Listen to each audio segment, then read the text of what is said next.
मधुबन के बाबा,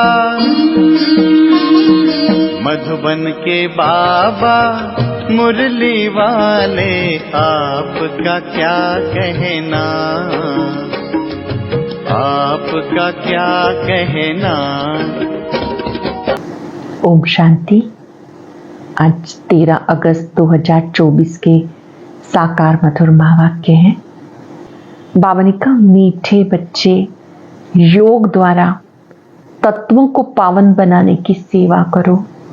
योग द्वारा तत्वों को पावन बनाने की सेवा करो, क्योंकि जब तत्व पावन बनेंगे तब इस सृष्टि पर देवी देवताएं पांव रखेंगे। क्वेश्चन है, तुम्हारी नई राजधानी में किसी भी प्रकार की अशांति नहीं हो सकती, क्यों? तुम्हारी नई राजधानी में कोई भी प्रकार की अशांति नहीं हो सकती, क्यों? क्योंकि वो राजाई तुम्हें बाप द्वारा वर्षे में मिली हुई है। दूसरा, वरदाता बाप ने तुम बच्चों को अभी वरदान दिया, अर्थात वर्षा दिया है, जिस कारण वहां अशांति नहीं हो सकती। तुम बाप का बनते हो तो सारा वर्षा लेते हो, बाबा का बनते हो तो बाबा से वर्षा लेते हो। ओम शांति। बच्चे जानते हैं, जिसके हम बच्चे हैं उन्हें सच्चा साहिब कहते हैं, जिसको आजकल तुम बच्चों को साहिबजादे भी कहते हैं। सच के ऊपर भी एक पौड़ी है, सच खाना, सच पहनना। भले ही मनुष्यों की बनाई हुई है, परंतु ये बाबा समझाते, बच्चे जानते, ऊंचे से ऊंचा एक बाप है जिसकी बहुत महिमा है, जिसको रच्यता भी कहते हैं। आज नोट करेंगे बाबा की महिमा में कौन कौन से शब्द आए हैं। उन्हें सच्चा साहिब कहते हैं, रच्यता कहते हैं। पहले पहले है बच्चों की रचना। बाप के बच्चे हैं ना, सब आत्माएं बाप के साथ रहती हैं। उनको कहा जाता बाप का घर, स्वीट होम। ये कोई होम नहीं, बच्चों को मालूम है ये हमारा स्वीटेस्ट बाप है। स्वीट होम में शांति धाम, फिर सत्युग भी स्वीट होम है, क्योंकि वहाँ हर घर में शांति रहती है। यहाँ घर में लौकिक माँ बाप के पास भी अशांति है तो दुनिया में भी अशांति है। वहाँ घर में भी शांति तो सारी दुनिया में भी शांति। सत्युग को नई छोटी दुनिया कहेंगे। ये पुरानी दुनिया कितनी बड़ी दुनिया है। सत्युग में सुख शांति है, कोई हंगामे की बात नहीं, क्योंकि बेहद बाप से शांति का वर्षा मिला हुआ है। गुरु गोसाई आशीर्वाद देते हैं, पुत्रवान भव, आयुष्मान भव। ये कोई नई आशीर्वाद नहीं देते, बाप से तो ऑटोमेटिकली वर्षा मिलता। बाबा ने तुम बच्चों को स्मृति दिलाई, जिस पारलौकिक बाप को भक्ति मार्ग में सब याद करते हैं। जब दुख की दुनिया होती है, वो है ही पतित पुरानी दुनिया। नई दुनिया में सुख होता है, अशांति का नाम नहीं। अब तुम बच्चों को पवित्र गुणवान बनना है। तुम बच्चों को पवित्र गुणवान बनना है, नहीं तो बहुत सजाएं खानी पड़ेंगी। बाप के साथ साथ धर्मराज भी है, हिसाब किताब चुकतू कराने वाला। ट्रिब्यूनल बैठती है ना, पापों की सजाएं जरूर मिलनी है। जो अच्छी रीति मेहनत करते हैं वो थोड़ा ही सजाएं खाएंगे। पाप की सजा मिलती है, जिसे कर्म भोग कहा जाता। ये तो रावण का पराया राज्य है, इसमें अपार दुख है। राम राज्य में अपार सुख होते। तुम समझाते बहुतों को हो, फिर कोई झट समझ जाते, कोई देरी से समझते हैं। कम समझते हैं तो समझो इसने भक्ति देरी से की, जिसने शुरू से भक्ति की वह ज्ञान को भी जल्दी समझ लेंगे, क्योंकि उनको आगे नंबर में जाना है। तुम जानते हो हम आत्माएं स्वीट होम से यहाँ आई हैं। साइलेंस मूवी टाकी है ना, बच्चे ध्यान में जाते तो सुनाते हैं, वहाँ मूवी चलती है। उनका कोई ज्ञान मार्ग से ताल्लुक नहीं। मुख्य बात है अपने को आत्मा समझ बाप को याद करना, बस और कोई बात नहीं। बाप निराकार, बच्चे भी यानी आत्मा भी शरीर में निराकार है। दोनों का रूप सामने लाएंगे। बाबा निराकार ज्योति स्वरूप, मैं आत्मा भी ज्योति बिंदु स्वरूप, उनकी किरणों के नीचे।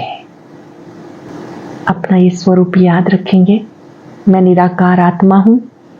आत्मा का लव एक परम पिता परमात्मा के साथ है। आत्मा समझते हैं तो बाबा के साथ प्रीत जुट जाती। आत्मा की प्रीत एक बाप के साथ है। आत्मा भले पावन बन जाती, शरीर तो पतित है। पतित दुनिया में शरीर पावन बनता ही नहीं। आत्मा को पावन यहां बनना है, तब इस पुराने शरीर का विनाश होगा। आत्मा अविनाशी है। आत्मा का काम है बेहद बाप को याद करना। आत्मा पवित्र है तो शरीर भी पवित्र चाहिए, और वो मिलेगा नई दुनिया में।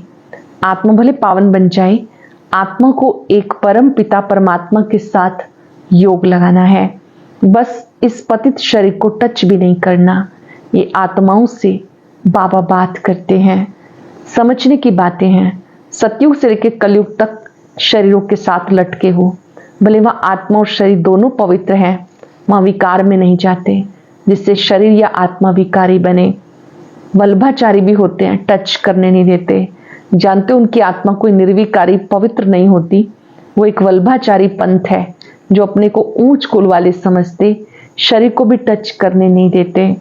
ये नहीं समझते कि हम विकारी अपवित्र हैं, शरीर तो भ्रष्टाचार से पैदा हुआ। ये बातें बाबा समझाते। आत्मा पावन बनती जाती, फिर शरीर भी बदली करना पड़े। पावन शरीर तब बने जब 5 तत्व पावन बने। सत्युग में तत्व भी पवित्र होते हैं, तब शरीर भी पवित्र रहते हैं। देवताएं पतित शरीर में, पतित धरनी पर पांव नहीं रखते हैं। उनकी आत्मा और शरीर दोनों पवित्र होते हैं, इसलिए वो सत्युग में ही पैर धरते हैं। यह पतित दुनिया। आत्मा पारलौकिक बाप परम पिता को याद करती है। एक है शारीरिक बाप, एक है अशरीरी बाप। अशरीरी बाप को याद करते हैं क्योंकि उनसे ऐसा सुख का वर्षा मिलता है, तो याद करने बगैर रह नहीं सकते। भले इस समय तमो प्रधान बने तो भी उस बाप को याद करते हैं, परंतु ये फिर उल्टी शिक्षा मिलती है। उल्टी शिक्षा क्या मिलती है कि उनको सर्वव्यापक कह देते, जबकि वो सर्वशक्तिवान है। बाबा कहते बाप मन मनाभव का मंत्र देते हैं, उसका भी अर्थ चाहिए। अपने को आत्मा समझ बाप को याद करो। बस यही धुन रही जिससे तुम पावन बन सकेंगे। देवताएं पवित्र हैं, अब बाबा आकर फिर से ऐसा पवित्र बनाते हैं। सामने एम ऑब्जेक्ट रख देते हैं। एम ऑब्जेक्ट सामने लाएंगे, श्री लक्ष्मी नारायण का चित्र। बाबा कहते ये आपका एम ऑब्जेक्ट है। जो बुत बनाने वाले होते, मूर्ति बनाने वाले, मनुष्य की सूरत देख झट उसका बुत बना देते, जैसे कि जीता जागता सामने बैठा हुआ है। वो तो जड़ बुत हो जाते। यहाँ बाबा तुम्हें कहते तुम्हें ऐसा चैतन्य लक्ष्मी नारायण बनना है। कैसे बनेंगे? मनुष्य से देवता तुम इस पढ़ाई और प्योरिटी से बनेंगे। मनुष्य से देवता कैसे बनेंगे? पढ़ाई और प्योरिटी से। ये स्कूल है मनुष्य से देवता बनने का। वो जो बुत आदि बनाते उसको आर्ट कहते हैं। हूबहू वही शक्ल बनाते हैं। इसमें हूबहू की तो बात ही नहीं, ये तो जड़ चित्र है। वहां तुम नेचुरल चैतन्य बनेंगे। 5 तत्वों का चैतन्य शरीर होगा। ये जड़ चित्र मनुष्यों का बनाया हुआ है। हूबहू तो हो ना सके, क्योंकि देवताओं का फोटो तो निकल ना सके। ध्यान में भले साक्षात्कार करते हैं, परंतु फोटो निकल ना सके। कहेंगे हमने ऐसा दीदार किया। चित्र तो ना खुद ना कोई और बना सके। खुद ऐसा तब बनेंगे जब बाप से नॉलेज लेकर पूरी करेंगे। खुद ऐसा तब बनेंगे जब बाबा से नॉलेज लेकर पूरी करेंगे, तब हूबहू कल्प पहले मिसल बनेंगे। ये कैसा कुदरती वंडरफुल ड्रामा है। बाबा बैठ ये कुदरती बातें समझाते हैं। बाबा बच्चों को ये बातें समझाते, मनुष्यों को ये बातें ख्याल में नहीं रहती। उनके आगे जाके माथा टेकते, समझते राज्य करके गए, परंतु कब किसी को पता नहीं। फिर कब आएंगे, क्या करेंगे, कुछ पता नहीं। जानते हो सूर्यवंशी चंद्रवंशी जो होकर गए, वो हूबहू फिर से बनेंगे इस नॉलेज से। वंडर है ना? तो अब बाबा समझाते हैं ऐसा पुरुषार्थ करने से तुम देवी देवता बन जाएंगे। पुरुषार्थ करने से देवी देवता बन जाएंगे। एक्टिविटी वही चलेगी जो सत्युग त्रेता में चली। कितना वंडरफुल ज्ञान है। ये बुद्धि में ठहरे भी तब जब दिल की सफाई हो। अंडरलाइन करेंगे, ज्ञान बुद्धि में कब ठहरेगा? जब दिल की सफाई हो। सबकी बुद्धि में बातें ठहर ना सके, मेहनत चाहिए। मेहनत बगैर कोई फल थोड़ा ही मिल सकता। बाबा तो पुरुषार्थ कराते रहते, भले ड्रामानुसार ही होता, पुरुषार्थ तो करना होता है।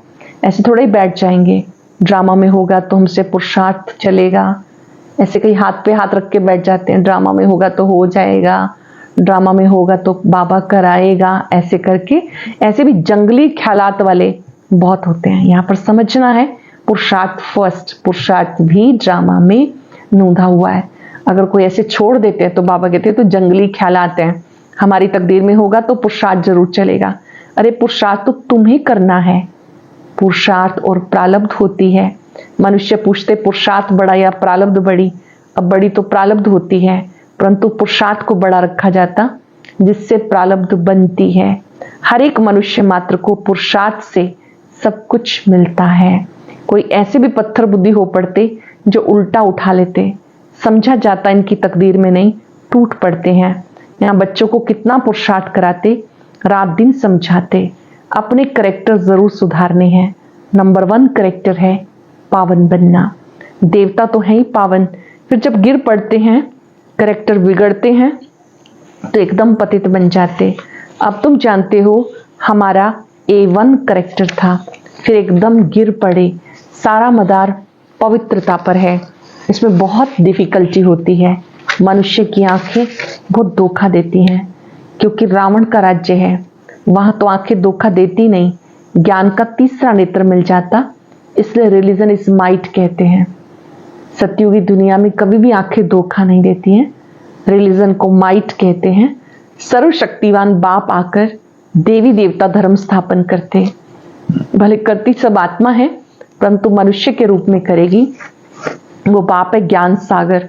देवताओं से इनकी महिमा बिल्कुल अलग है, तो ऐसे बाप को क्यों नहीं याद करेंगे। उन्हें ही नॉलेजफुल बीज रूप कहते हैं। शिव बाबा को ज्ञान सागर बीज रूप कहते हैं। उनको सत्य चित्त आनंद क्यों कहा जाता, झाड़ का बीज है, उनको भी झाड़ का मालूम तो है ना, परंतु वह जड़ बीज, उसमें आत्मा जैसे जड़ है, मनुष्य में है चैतन्य आत्मा। चैतन्य आत्मा को ज्ञान का सागर कहते। झाड़ छोटे से छोटे होते तो जरूर आत्मा है परंतु बोल नहीं सकती। परमात्मा की महिमा कितनी है, ज्ञान का सागर, सुख का सागर, प्यार का सागर। ये महिमा आत्मा की नहीं, परमात्मा यानी परम पिता परमात्मा की महिमा गाई जाती, फिर उनको ईश्वर आदि कहते। असल नाम है परम पिता परमात्मा, परम अर्थात सुप्रीम। महिमा बड़ी भारी करते, सब दिन प्रतिदिन महिमा फिर कम होती जाती, क्योंकि पहले बुद्धि सतो थी, फिर रजो तमो बन जाती। ये सब बातें बाबा आकर समझाते। मैं हर 5,000 वर्ष के बाद पुरानी दुनिया को नया बनाता हूँ। शिव बाबा कहते मैं 5,000 वर्ष के बाद नई दुनिया को, पुरानी दुनिया को नया बनाता हूँ। जब जब दुनिया नई से पुरानी हो जाती, फिर से नया बनाता हूँ। गायन भी है, सतयुग आदि है भी सत, होसी भी सत। कोई पौड़ी अच्छी बनाई हुई है, क्योंकि वो तो फिर भी इतने पतित नहीं है, पीछे आने वाले इतने पतित नहीं होते। भारतवासी बहुत सतो प्रधान थे, बहुत जन्मों के अंत में तमो प्रधान बने, और धर्म स्थापकों के लिए ऐसा नहीं कहेंगे। वो ना इतना सतो प्रधान बनते, ना इतना तमो प्रधान, ना बहुत सुख देखा ना बहुत दुख देखेंगे। सबसे जास्ती तमो प्रधान बुद्धि किसकी बनी, जो पहले पहले देवता थे वही सब धर्मों से जास्ती गिरे। भले भारत की महिमा करते क्योंकि बहुत पुराना है, विचार किया जाए तो इस समय भारत बहुत नीचे आ गया। पहले पावन था, अब पतित बन गया। उत्थान और पतन भारत का है, अर्थात देवी देवताओं का है। ये बुद्धि से काम लेना है। हमने सुख भी बहुत देखे जब सतो प्रधान थे, दुख भी बहुत देखे क्योंकि तमो प्रधान है। मुख्य 4 धर्म, जीटिज्म, इस्लामिज्म, बुद्धिज्म, क्रिश्चियनिज्म, बाकी इनसे वृद्धि होती गई। इन भारतवासियों को पता ही नहीं पड़ता हम किस धर्म के हैं। धर्म का मालूम ना होने के कारण धर्म ही छोड़ देते। वास्तव में सबसे मुख्य धर्म है ये, परंतु अपने धर्म को भूल गए। जो समझू से आने हैं वो समझते हैं इन्हों का अपने धर्म में ईमान नहीं है, विश्वास नहीं है। नहीं तो भारत क्या था, अभी क्या बन गया। बाबा समझाते बच्चे तुम क्या थे, सारी हिस्ट्री बैठ समझाते। तुम देवता थे, आधा कल्प तुमने राज्य किया, आधा कल्प के बाद रावण राज्य में धर्म भ्रष्ट कर्म भ्रष्ट बन गए, फिर तुम दैवी संप्रदाय के बन रहे हो।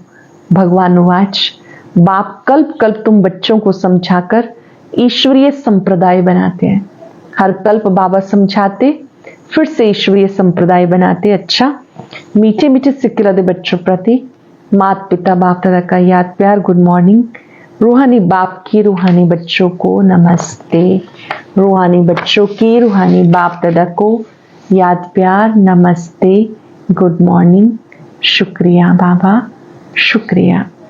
धारणा के लिए सार, अपने दिल की सफाई से बाबा की वंडरफुल ज्ञान को जीवन में धारण करना है। दिल की सफाई से बाबा के वंडरफुल ज्ञान को जीवन में धारण करना है। पुरुषार्थ से ऊंच प्रारब्ध बनानी है। ड्रामा कह के ठहर नहीं जाना।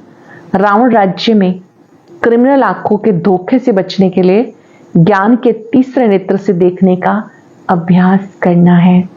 पवित्रता जो नंबर 1 कैरेक्टर है उसे धारण करना है। पवित्रता जो नंबर 1 कैरेक्टर है उसको धारण करना है।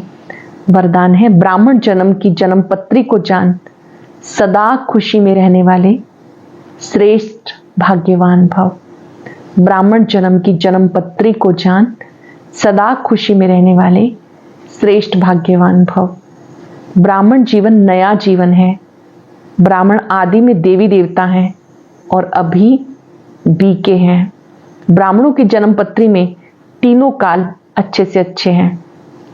जो हुआ अच्छा, जो हो रहा है वो भी अच्छा, जो होने वाला है वो बहुत बहुत अच्छा। डबल अंडरलाइन करेंगे।